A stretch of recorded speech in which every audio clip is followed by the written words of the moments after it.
Hello everyone, बहुत सारे tax payers को सेक्शन 143(2) के नोटिस रिसीव हो रहे हैं। अगर आपको भी ऐसा कोई नोटिस रिसीव हुआ है तो नोटिस की वैलिडिटी चेक करना ना भूलिएगा। ऐसा ना हो आपका नोटिस ही इनवैलिड हो।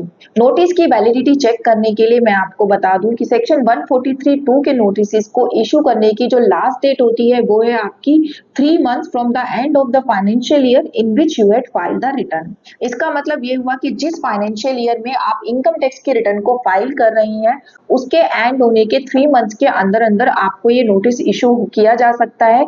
अगर इससे पहले के फाइनेंशियल ईयर का ये नोटिस आपको इशू किया जा रहा है तो वो नोटिस इनवैलिड है। अगर आपको इस तरीके का कोई नोटिस आया है तो सबसे पहले चेक करिए कि वो कौन से असेसमेंट ईयर या फाइनेंशियल ईयर से रिलेटेड आपको इशू किया गया है।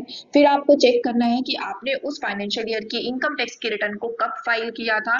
फिर आपको देखना है कि उस ईयर के एंड होने के 3 मंथ्स के अंदर अंदर आपको ये नोटिस इशू किया गया है या फिर नहीं किया गया है। फाइनेंशियल ईयर 2024-25 में जितनी भी इनकम टैक्स के रिटर्न्स को फाइल किया गया है उनके 143(2) को इशू करने की लास्ट डेट 30 जून 2025 है।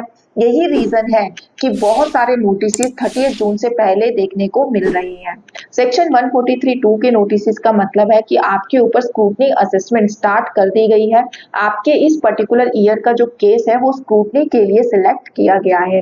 जो भी आपकी प्रोसीडिंग्स रहेंगी वो सारी ऑनलाइन प्रोसीडिंग्स रहती हैं। फेसलेस असेसमेंट के अंदर आपकी जो असेसमेंट है वो की जाएगी। आपको किसी से जाके मीटिंग नहीं करनी, कहीं पर फिजिकल डॉक्यूमेंट जाके डिपॉजिट नहीं कराने हैं। सारा प्रोसेस ऑनलाइन रहेगा। आपके इनकम टैक्स के लॉगिन में जहां पर ये आपको नोटिस इशू किया गया है वहीं पर ही रिस्पॉन्स डालने का ऑप्शन आपको दिया जाता है।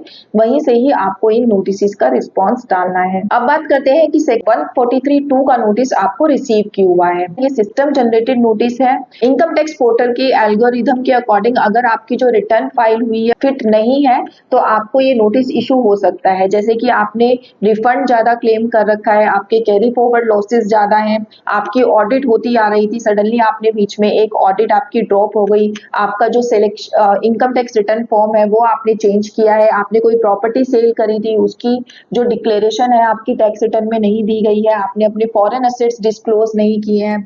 तो इन सब रीजंस की वजह से अगर आपने रिटर्न फाइलिंग में कुछ भी गलती करी है तो हो सकता है कि आपको ये सेक्शन 143(2) का नोटिस इशू किया गया हो। अगर आपको ऐसा कोई नोटिस रिसीव हुआ है तो उसमें डेट एंड टाइम मेंशन होगी कि कब तक आपको इसका रिस्पॉन्स फाइल करना है। इसका रिस्पॉन्स जरूर फाइल करिएगा। अगर इससे रिलेटेड आपको हमारी सर्विसेज चाहिए तो आप गिवन नंबर पे हमसे कनेक्ट कर सकते हैं। Thank you so much.